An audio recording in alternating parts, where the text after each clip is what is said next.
Assalamualaikum warahmatullahi wabarakatuh. Perkenalkan, saya Hikmah Yulianti dengan NIM C1C021058 dari R9 Akuntansi. Nah, pada kesempatan kali ini, saya akan menjelaskan materi mengenai aspek keperilakuan pada perencanaan laba dan penganggaran. Pertama adalah pengertian anggaran.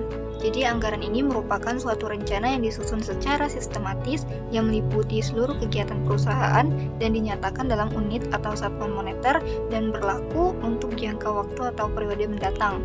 Sedangkan penganggaran ini adalah proses kegiatannya yang menghasilkan anggaran tersebut sebagai hasil kerja, serta proses kegiatan yang berkaitan dengan pelaksanaan fungsi-fungsi anggaran, yaitu fungsi-fungsi pedoman kerja, alat pengordinasi kerja, dan alat pengawasan kerja.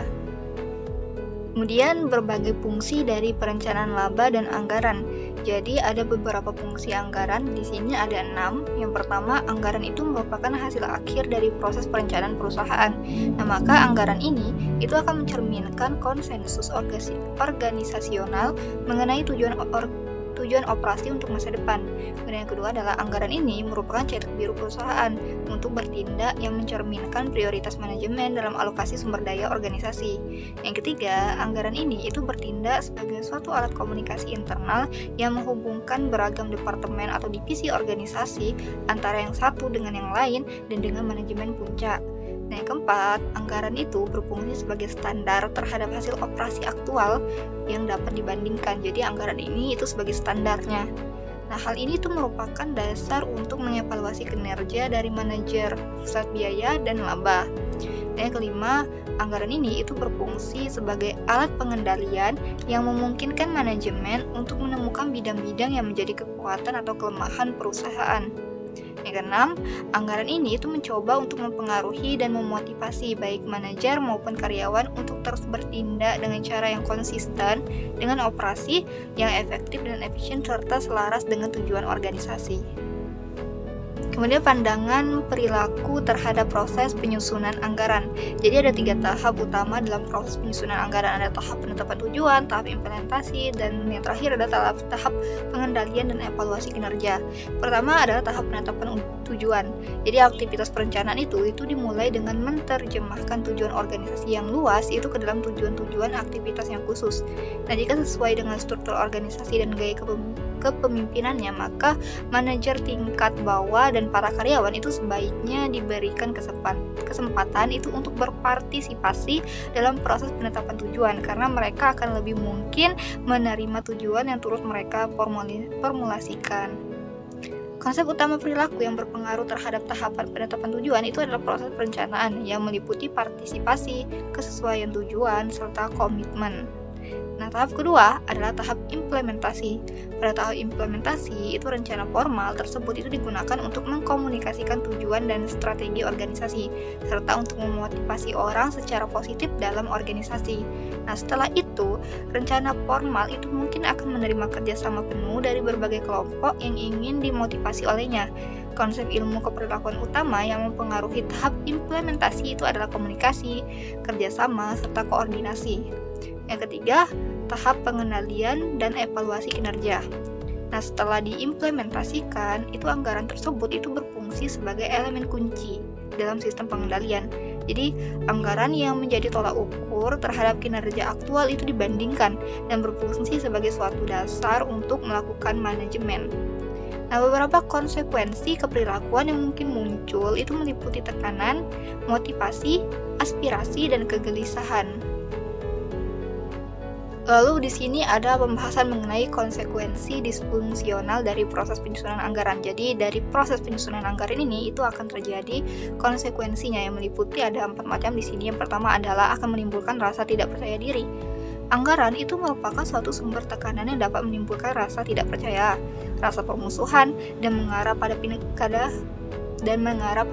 kinerja yang menurun. Kemudian yang kedua adalah resistensi. Salah satu alasan utama untuk hal itu adalah anggaran menandai dan membawa perubahan sehingga merupakan suatu ancaman terhadap status quo.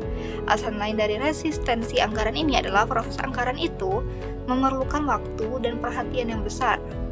Ketiga adalah konflik internal. Anggaran ini memerlukan interaksi antara orang-orang pada berbagai tingkatan organisasi yang berbeda. Maka konflik internal itu dapat berkembang sebagai akibat dari interaksi yang berbeda ini. Nah, atau sebagai akibat dari laporan kinerja yang membandingkan satu departemen dengan departemen lain. Yang keempat, efek samping lain yang tidak diinginkan. Nah, anggaran itu barangkali menghasilkan pengaruh lain yang tidak diinginkan. Salah satu pengaruhnya itu adalah terbentuknya kelompok-kelompok informal yang kecil yang menentang tujuan anggaran. Selanjutnya, relevansi konsep ilmu keperilakuan dalam lingkungan perencanaan. Jadi di sini ada 4. Yang pertama adalah dampak dari lingkungan perencanaan. Jadi di sini ukuran dan struktur, gaya kepemimpinan, jenis sistem pengendalian, dan stabilitas lingkungan dari suatu organisasi itu merupakan beberapa faktor yang mempengaruhi lingkungan kerja di mana perencanaan itu akan terjadi. Lingkungan kerja atau budaya organisasi itu mempengaruhi perilaku sehingga akan mempengaruhi proses perencanaan. Selanjutnya adalah ukuran dan struktur organisasi. Jadi ukuran dan struktur dari suatu organisasi itu akan mempengaruhi perilaku manusia dan pola interaksi dalam tahap penetapan tujuan, implementasi, serta pengendalian dan evaluasi terhadap proses perencanaan. Selanjutnya, gaya kepemimpinan. Jadi gaya kepemimpinan itu juga mempengaruhi lingkungan perencanaan organisasi. Gaya kepemimpinan yang otoriter itu tidak mendorong partisipasi dan dapat menimbulkan tekanan anggaran yang berlebihan, kegelisahan, dan rusaknya motivasi. Sedangkan gaya kepemimpinan demokratis serikat itu mendorong tingkat keterlibatan dan partisipasi karyawan dalam penentuan tujuan dan pengambilan keputusan. Terakhir ini adalah stabilitas lingkungan organisasi. Jadi faktor lain yang mempengaruhi lingkungan perencanaan adalah lingkungan eksternal. Lingkungan tersebut itu meliputi iklim politik dan ekonomi, ketersediaan pasokan, struktur industri yang melayani organisasi, hakikat persaingan, dan lain sebagainya. Dan konsep-konsep keperilakuan yang relevan dalam proses penyusunan anggaran. Jadi di sini ada tahap penetapan tujuan. Jadi selama tahap penetapan tujuan, itu tujuan umum dari manajemen puncak itu akan diterjemahkan ke dalam target-target yang pasti dan dapat diukur bagi organisasi serta setiap unit utama atau pusat-pusat pertanggungjawaban. Kemudian untuk keselarasan tujuan, maka keselarasan tujuan atau kompatibilitas ini akan terjadi ketika individu memandang bahwa kebutuhan pribadinya itu dapat dipenuhi dengan mencapai tujuan pribadi. Jadi nanti akan terjadi keselarasan tujuan. Dan yang selanjutnya partisipasi. Nah, ketika diterapkan kepada perencanaan, partisipasi ini akan mengacu pada keterlibatan manajer itu tingkat menengah dan bawah dalam pengambilan keputusan yang mengarah pada penetapan tujuan operasional dan penetapan sasaran kinerja. Selanjutnya, manfaat partisipasi.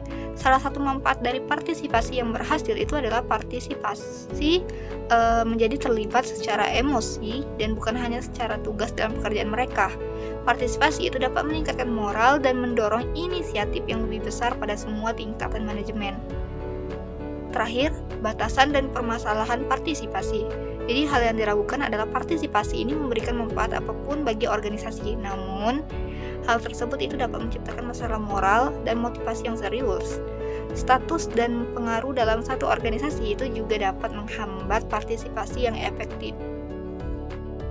Baiklah, sekian penjelasan saya itu mengenai aspek keperilakuan pada perencanaan laba dan penganggaran. Lebih kurangnya saya mohon maaf. Assalamualaikum warahmatullahi wabarakatuh.